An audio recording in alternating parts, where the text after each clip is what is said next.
What's poppin', y'all? It's your boy Druzy, and Pokemon evolve in weird ways, so let's get right into it. Before we do though, if you're not already subscribed, please subscribe since it really helps me out a lot and it would honestly mean the world to me. Alright, let's get it. Number 10, Glaceon and Leafeon. Of course the evolution Pokemon had to make the list. There are only 5 Pokemon that evolve by leveling up in a certain location, and Eevee is one of them. But what sets Glaceon and Leafeon apart from the others is that there is an in-game landmark just for evolving Eevee into them, being the Moss Rock for Leafeon and the Ice Rock for Glaceon. And this isn't just in Sinnoh. Unova, Kalos, and Alola all have their own Moss Rock and Ice Rock with its own unique overworld sprite, whose only purpose is for evolving Eevee into Glaceon and Leafeon. It's actually pretty cool that they gave this much attention to one Pokemon's evolution and made sure to include it in almost every game. Number 9, Burmy. Burmy is a mostly forgettable Pokemon, but its evolution method is kinda cool. It's a branched evolution, but it's interesting in Burmy's case. If Burmy is a male, it will always evolve into Mothim. But if Burmy is female, then it will evolve into Wormadam, depending on the type of cloak that it has, being plant, sandy, or trash cloak. But here's the twist. You can only catch plant cloak Burmy in the wild. So how do you get the other forms? Turns out Burmy's cloak actually changes depending on where Burmy last battled, meaning that, for example, a plant cloak Burmy battling inside a cave will change to sandy cloak Burmy after the battle. Once Burmy evolves into Wormadam though, its cloak is permanent and never changes. So the whole cloak changing thing is actually the way to get the Wormadam you want. Back when I was playing through Pokemon Platinum as a kid, I really wanted a sandy cloak Wormadam, but I didn't know that you had to slather honey on a tree to catch Burmy, so I never caught one. Number 8, Sirfetch'd. Farfetch'd doesn't evolve, but Galarian Farfetch'd does. To evolve Galarian Farfetch'd into Sirfetch'd, Farfetch'd needs to land 3 critical hits in the same battle. Alright, this sounds ridiculous and it sounds pretty much impossible at first, given that the chance to land a crit in Gen 8 is 1 out of 24, or about 4%. But Farfetch'd's signature item is a leak, which Wild Farfetch'd sometimes hold, and it actually increases Farfetch'd's critical hit chance all the way up to 50%. You could also just use a dire hit to get the same effect, but I think it's pretty cool how its signature item actually helps it evolve. Number 7, Tyrogue. This one's annoying. Tyrogue will evolve into one of the Hitmons depending on its stats once it's level 20 or higher. If its physical attack is higher than its physical defense, Tyrogue will evolve into Hitmonlee. But if its physical attack is lower than its physical defense, Tyrogue will evolve into Hitmonchan. And if you're like me and you love Hitmontop, well, sorry to tell you, we got the worst one. For Tyrogue to evolve into Hitmontop, you need to somehow get its physical attack to be exactly the same as its physical defense. It's definitely a unique evolution, but it's so annoying since you have to make sure that Tyrogue's physical attack and defense are exactly where you want them, which usually means using proteins and irons, EV training, or even breeding for a Tyrogue that will give you the stats that you want. And if you want a competitively perfect Hitmonchan or Hitmontop, well, good luck. Number 6, Sylveon. We all know about friendship evolutions. You slap a Soothe Bell on a Pokemon, walk around with it for a bit, and call it good. But affection evolutions? Sylveon is actually the only Pokemon that evolves by affection. It was meant to highlight the new Pokemon and Me feature and the fairy type, since Sylveon was the poster child for it. Basically how it works is that you pet, feed, and play games with Eevee in Pokemon and Me or Pokemon Refresh, which fills up its hearts of affection until it has 2 or more hearts. But that's not all. Eevee also has to know a fairy type move, usually something like Baby Doll Eyes or Charm. Once you've played with Eevee and it's gotten at least 2 hearts of affection and it knows a fairy type move, level it up and it'll evolve into Sylveon.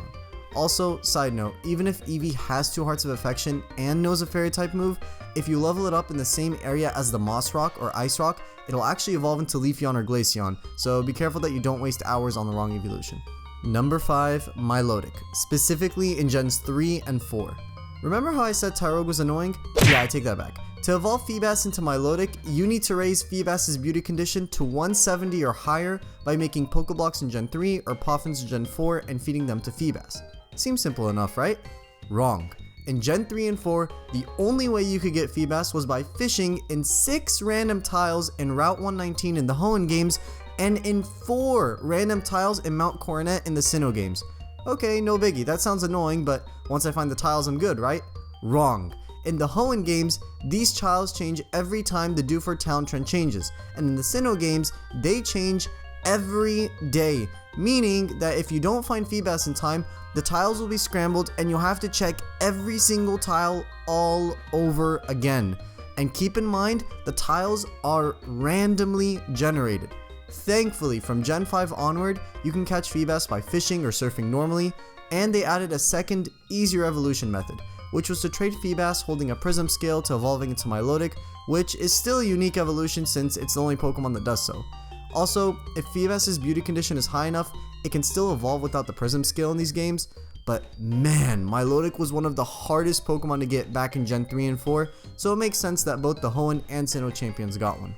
Number 4, Inkay. To evolve Inkay into Malamar, flip your DS upside down. I'm not kidding. After Inkay levels up, once it's level 30 or higher, you need to physically turn your 3DS or Nintendo Switch upside down to get it to evolve. This sounds like something out of a 2008 YouTube video, and I'm not gonna lie, I had to try this one myself to believe it. And would you believe it? It works. Number 3, Alcremie. You thought Inkay was a bunch of baloney? Get a load of this. To evolve Milcery into Alcremie, you need to spin and strike a pose, but not so fast. Spin clockwise during the day and you'll get Vanilla. Spin clockwise during the day for too long and you'll get Caramel Swirl. Spin counterclockwise during the day and you'll get Ruby Cream or Ruby Swirl if you spin too long. Spin clockwise at night and you'll get Matcha Cream or Lemon Cream if you spin too long. Spin counterclockwise at night and you'll get Salted Cream or Mint Cream if you do it too long. Oh, and then there's the elusive Rainbow Swirl. For that one, you need to spin at dusk for 10 seconds in either direction. And in case you were wondering, the other long times are anything more than 5 seconds. But wait, there's more. To evolve Milcery, it has to be holding a sweet, but there's 7 of them. Strawberry, Love, Berry, Clover, Flower, Star, and Ribbon sweets. And each sweet means an entirely separate form for every single one of the 9 flavors we just covered. That gives Alcremie the most forms of any Pokemon. You can get 64 forms if you're including its Gigantamax form, with each form having its own Pokédex entry. Want to catch them all? No, you don't.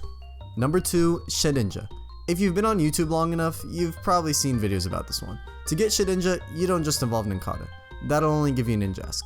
But if you evolve Nincada into Ninjask, while there is an empty slot in your party, and starting in Gen 4, if you have at least one regular Pokeball in your bag, a Shedinja will appear in your party out of nowhere.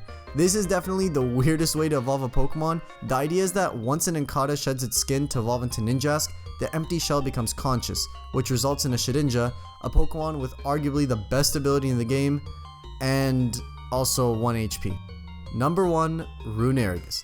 If you've ever evolved Galarian Yamask into Runerigus, you 100% looked it up online. Regular Yamask evolves into Cofagrigus by level up, simple enough.